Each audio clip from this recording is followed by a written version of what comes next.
welcome back to another episode of the Daily Exhortation, where we're going through the commandments, the 613 commandments in the Old Testament. And today our verse is Exodus chapter 20, verse 5. We'll read verse 4 to give you some context. It says, "Thou shalt not make unto thee any graven image or any likeness of anything that is in heaven above, or that is in the earth beneath, or that is in the water under the earth. Thou shalt not bow down thyself to them, nor serve them. For I, the Lord thy God, am a jealous God, visiting the iniquity of the fathers upon the children to the third and fourth generation of them that hate me." So we're specifically talking about verse 5. Verse 4 tells us not to make idols, not to make any likeness of anything in heaven above, earth below, or the waters below the earth. No likenesses of any of those things. Verse 5 tells us not to bow down thyself to them, nor serve them. For I, the Lord thy God, am a jealous God, visiting the iniquity of the fathers upon the children unto the third and fourth generation of them that hate me.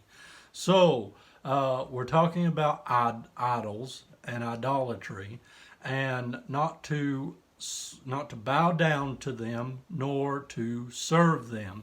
So when we look at the Hebrew of bowing down and serving, we see something interesting here.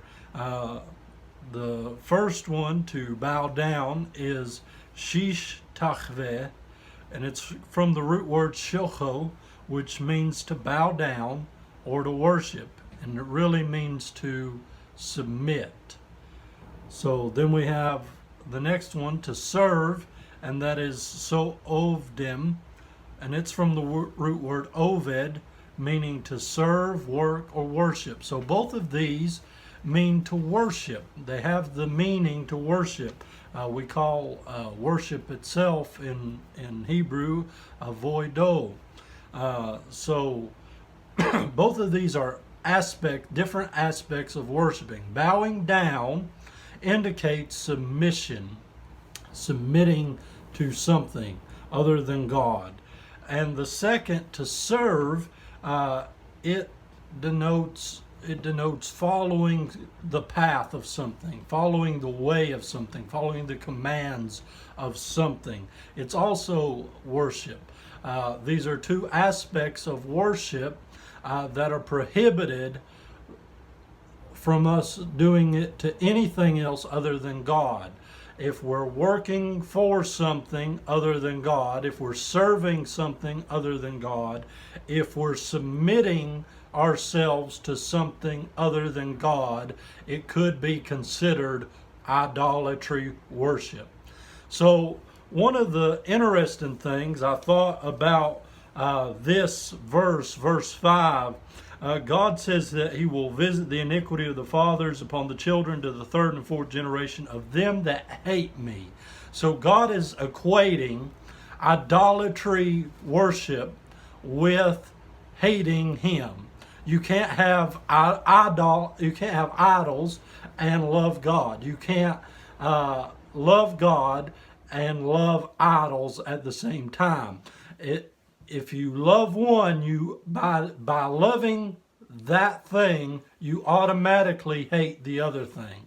I think that's really interesting with a lot of Christians who want to hold hands with the world and hands with God at the same time and say we love God, but we also love this. And they're not compatible whatsoever. And Jesus tells us this in Matthew 6:26.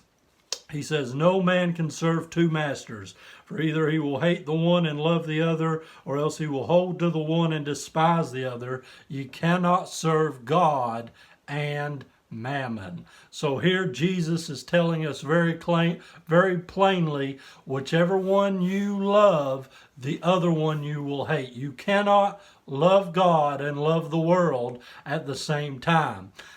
Matter of fact, John says, if you love the world and the things of the world, the love of the Father does not dwell within you. So you're going to have to take a stand. You're going to have to choose you this day whom you will serve. Who are you really going to worship? Who are you submitting yourself to? Are you submitting yourself to the ways of this world, to your own inclination, your own, because our idols are in our heart, as I said in video prior to this one.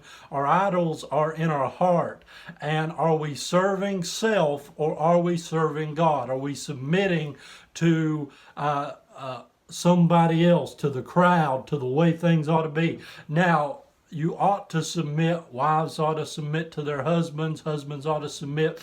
We ought to submit to leadership. We ought to submit to things like that in God. And God always being the priority. We don't worship, wives not to worship their husbands, and families not to worship their pastors or their leaders or anything like that. Godly submission always puts God at the head of everything. But nevertheless, we can submit to people and the crowd and just leave God in the background and say, oh, I'm a Christian too. I go to church, once a week.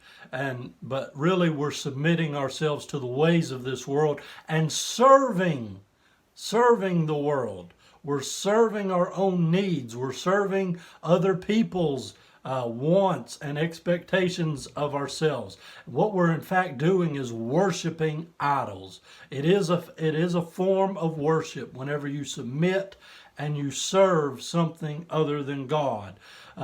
In godly submission to our elders or to those in authority, that is putting God at the head and realizing that there's a proper order and a proper chain of command, and that those people are instruments of God himself. So it's about, whenever we submit to biblical authority, it's about us worshiping God. So this concludes our little lesson. I hope that you got something out of it, and may we all be warned to turn away from our idols.